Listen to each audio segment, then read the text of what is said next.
Olá, bem-vindos à nossa conversa de hoje. Vamos mergulhar numa comparação que, olha, sempre acende debates intensos, né? A Lei da Anistia lá de 1979 Sim, e essa discussão mais recente sobre uma possível anistia para o pessoal envolvido nos atos de 8 de janeiro de 2023.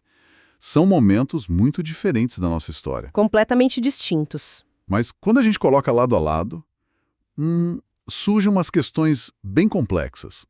A gente está se baseando aqui num material analítico. O título é Anistia 1979 versus Atos 8.1, Controvérsias e Comparação. E a nossa missão aqui, vamos dizer assim, é tentar entender um paradoxo que essa análise levanta. Que é bem interessante, né? Exato. Por que uma anistia que perdoou crimes considerados gravíssimos? Mesmo, tortura, gente que pegou em armas, que resultou em mortes.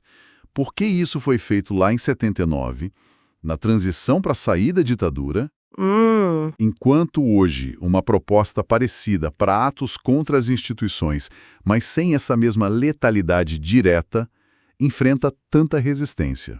E isso dentro de uma democracia que a gente considera consolidada. Ok, vamos tentar desempacotar isso. Começando lá atrás, 1979. Lei número 6.683. Qual era o clima, o contexto daquele momento exatamente? Olha, o contexto é absolutamente chave para entender tudo. A gente está falando do fim dos anos 70, né? O regime militar já estava aí há mais de 15 anos Sim, e estava começando aquele processo de abertura, como eles diziam, lenta, gradual e segura. Era um governo autoritário, basicamente, costurando a própria transição. certo. E a lei da anistia foi uma peça central dessa negociação toda. O ponto crucial mesmo é a amplitude dessa lei de 79. Amplitude. Como assim? Em que sentido? Bom, por um lado, ela beneficiou quem era oposição ao regime, né? Presos políticos, gente que teve que ir pro exílio, políticos caçados, cidadãos comuns também. Ok, a parte esperada, digamos. Isso. Mas, e aí a coisa complica um pouco. A lei usou uma expressão bem vaga. Crimes conexos. Conexos. Isso abre margem, né? Muita margem. Na prática, essa ambiguidade serviu de guarda-chuva para incluir também os agentes do Estado, militares, policiais, acusados de violações assim gravíssimas de direitos humanos. A gente está falando de tortura, desaparecimentos forçados, execuções. Pesado. Muito. E não parou aí. A anistia também se estendeu para militantes da oposição armada, pessoas envolvidas em assaltos a bancos, sequestros, atentados, ações que causaram mortes tanto de militares quanto de civis. Se você pegar documentos da época, tipo acervos da Memória ABC, ou lá do CPDOC da FGV, fica bem clara essa abrangência toda. Nossa, realmente colocar no mesmo pacote quem lutava contra o regime, quem era o braço forte do regime e quem usava a arma, isso não deve ter sido nada fácil de engolir para muita gente. De jeito nenhum. A controvérsia foi na hora e foi profunda. De um lado, você tinha a esquerda, os movimentos de direitos humanos que queriam anistia ampla, geral e restrita, mas o foco era só nos perseguidos pela ditadura, queriam o pessoal deles livre, de volta. Certo.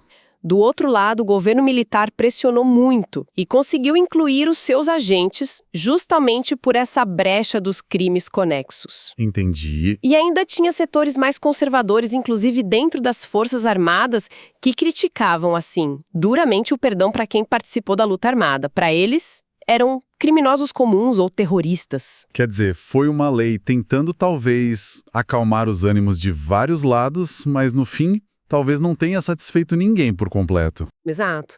O material que a gente está usando chama isso de um equilíbrio polêmico.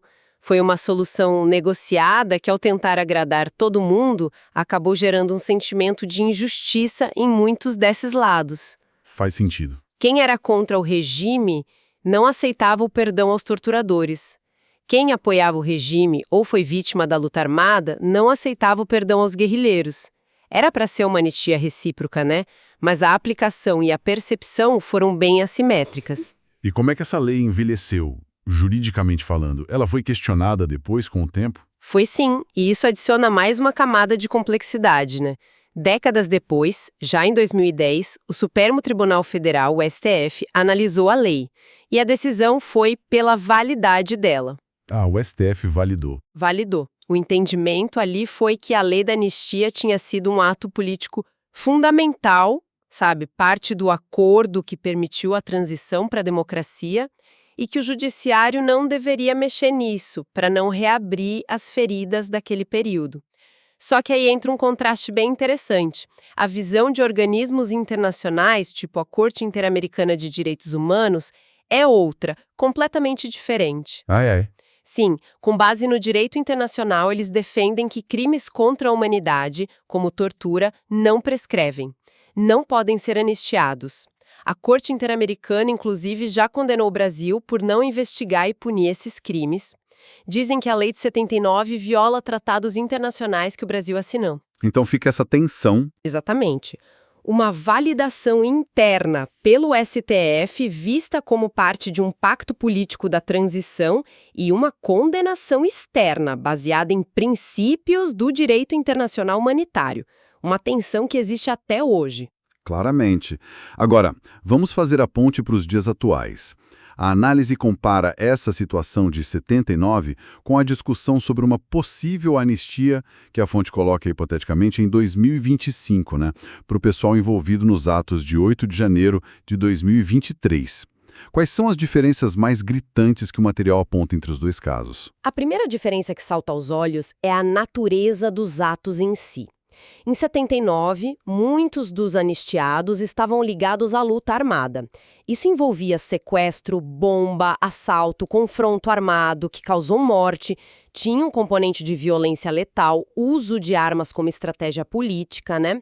Sim, uma guerra não declarada praticamente. Isso, já no 8 de janeiro de 2023, o que a gente viu foi vandalismo, depredação de patrimônio público, invasão das sedes dos poderes. Atos muito graves contra as instituições, sem dúvida nenhuma. Com certeza. Mas a análise ressalta que não houve um levante armado organizado, como na guerrilha, e também não houve mortes diretamente causadas pelos invasores durante a invasão dos prédios. Então, se você compara a violência letal e o método luta armada versus invasão e vandalismo, as naturezas são bem distintas. Mas imagino que não seja só a natureza do ato em si, né? O clima do país, o momento político. Isso deve pesar muito na percepção, como o material sugere, certo? Sem dúvida nenhuma. O contexto político é outra diferença crucial. A anistia de 79 aconteceu sob um regime autoritário que estava negociando uma abertura. Certo. A ditadura acabando. Exato. Naquele momento, a anistia, mesmo sendo controversa, foi vendida por parte dos políticos como um passo para a reconciliação, algo necessário para a redemocratização acontecer. Já a discussão hipotética de 2025 aconteceria em plena democracia. Uma democracia com instituições funcionando, com eleições, liberdades garantidas, mesmo que sob tensão, a gente sabe. Sim, uma democracia vigente. Isso. Nesse cenário, anistiar atos que são vistos como ataques diretos a essa mesma democracia seria interpretado por muita gente não como reconciliação, mas como impunidade. Como um ataque ao próprio Estado democrático de direito, quer dizer, as regras, as leis, as instituições que garantem eleição livre, separação de poderes, direitos fundamentais. Então, a fonte está sugerindo que a legitimidade do regime é o grande divisor de águas aqui. O regime sobre o qual os atos aconteceram e a anistia é proposta. Exatamente. A análise coloca isso como central. E isso acaba se refletindo na percepção pública também. Como assim? Em 1979, existia uma simpatia social considerável, principalmente nas cidades grandes, pelos presos políticos, pelos exilados. Eles eram vistos como vítimas da ditadura. Tinha campanha popular pedindo anistia. Lembro das imagens. Anistia ampla, geral e irrestrita. Isso mesmo. Hoje, a percepção da maioria sobre os envolvidos no 8 de janeiro, pelo que a gente vê na mídia, em pesquisas, é mais no sentido de responsabilização. São vistos como responsáveis por atos criminosos contra a ordem democrática. Entendi. E isso dificulta muito construir uma narrativa de vítimas que consiga mobilizar apoio popular para uma anistia, como aconteceu, pelo menos em parte, lá em 79. Isso nos leva bem para o centro da controvérsia atual que a fonte descreve. Qual é o argumento principal de quem defende uma anistia para o 8 de janeiro, olhando para trás para 1979? O argumento central, segundo a análise, é justamente comparar a gravidade dos atos. A lógica é mais ou menos assim. Se lá em 1979 o Estado brasileiro perdoou crimes que incluíam mortes, sequestros, atentados, tortura tanto de militantes quanto de agentes do Estado, por que agora teria tanta resistência para perdoar atos de vandalismo e invasão? Atos que, ok, foram graves, mas não tiveram o mesmo caráter letal direto nem de confronto armado organizado. Tipo, se perdoaram o que parece objetivamente pior em termos de violência física direta. Isso. Por que não perdoar o que seria menos pior? Essa é a linha de raciocínio. E qual é a resposta para esse argumento, segundo os críticos de uma nova anistia? O que eles dizem? A resposta principal dos críticos, que o material aponta, foca no significado dos atos e no contexto. Eles argumentam que a diferença fundamental não é só a intensidade da violência física, mas o alvo do ataque e o regime que estava valendo. Faz sentido. Em 1979, a anistia, por mais problemática que fosse, fazia parte de superar um regime autoritário, um regime ilegítimo para muita gente. O objetivo era uma transição, mesmo que imperfeita. Vira a página, né? Exato. Já em 2023, os atos foram contra as instituições de uma democracia legítima estabelecida. Anistiar esses atos, na visão dos críticos, não seria reconciliação, seria um sinal de fraqueza do Estado, seria impunidade para ataques contra a própria democracia. O risco, eles argumentam, seria abrir um precedente perigoso. Seria sinalizar que atacar as instituições democráticas pode não ter consequências sérias, duradouras. A questão não é só lidar com o passado, mas proteger o futuro da democracia. Entendi. Parece que o dilema, então, como a fonte apresenta, é sobre o que a sociedade busca proteger em cada momento histórico. Como a gente pode sintetizar esse paralelo que a análise faz? Acho que dá para resumir assim. A polêmica da anistia de 79 está muito na equiparação moralmente complicada que ela fez, sabe? Perdoou ao mesmo tempo vítimas da repressão, agentes da repressão torturadores e militantes que usaram violência política. Foi uma mistura difícil. Sim. Seção, mas contra o próprio Estado democrático de direito funcionando.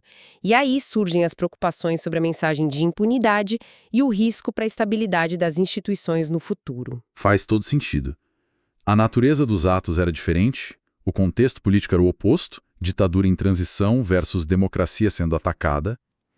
A percepção pública mudou. E o dilema central também parece ter mudado de lugar. Saiu de uma reconciliação negociada para sair do autoritarismo e foi para a proteção das instituições democráticas que a gente tem hoje. Exatamente. E aí que a análise chega na conclusão que chama de inversão histórica. Se a gente conecta os pontos, a gente percebe que lá em 1979, crimes que eram objetivamente mais violentos foram perdoados. Por quê? Em nome de um objetivo maior percebido na época. A transição democrática, a pacificação política para poder virar a página. Certo. Hoje, em 2025, nesse cenário hipotético da fonte, crimes menos letais, mas que são percebidos como ataques diretos aos pilares da democracia, enfrentam muito mais resistência para serem anistiados. Por quê? Porque a prioridade da democracia consolidada passou a ser a sua autopreservação. A leitura do que é o maior risco e do que justifica o perdão parece ter mudado radicalmente com a mudança do regime político. O foco que antes era de construção da democracia passou a ser de manutenção dela. Uma inversão que realmente dá o que pensar sobre como as prioridades de uma sociedade mudam com o tempo, com o regime político, e isso nos deixa com uma reflexão final que talvez vá um pouco além do que a fonte responde diretamente, mas que surge com força dessa análise, né? Qual seria? Considerando objetivos tão diferentes, reconciliação pós-ditadura de um lado, preservação da democracia atual do outro, que critérios deveriam guiar de fato a avaliação sobre se uma anistia é justa ou necessária, seja no passado ou no futuro? Como é que uma sociedade consegue equilibrar a busca por responsabilização, que é fundamental, claro, com a necessidade que às vezes é urgente de seguir em frente depois de conflitos, de divisões tão profundas? É uma pergunta complexa. Complexas, sem dúvida. Fica aí para a gente continuar pensando.